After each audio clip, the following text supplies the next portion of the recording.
Kad bi posao agenta za nekretnine bio jednostavan, onda bi ga svi radili jako uspješno. A to baš i nije tako.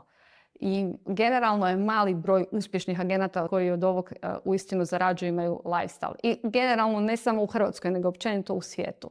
Samo je percepcija toga da je to otvaranje vrata. To asistent može doći, otvoriti vrata. Sve ono što dolazi za toga zapravo je nešto što radi agent, priprema same nekretnine ili priprema kupca. Jel super i nađeš ti nekretninu, ali sad ti trebaš proći kroz taj cijeli proces kupoprodaje.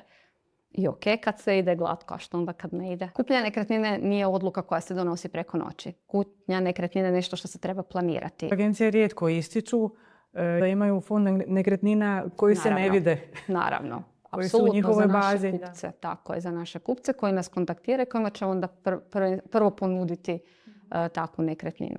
Mislim, šta se danas plaća? Informacija, ali tako? To je informacija. I to se plaća, Tako. a ne otvaranje vrata.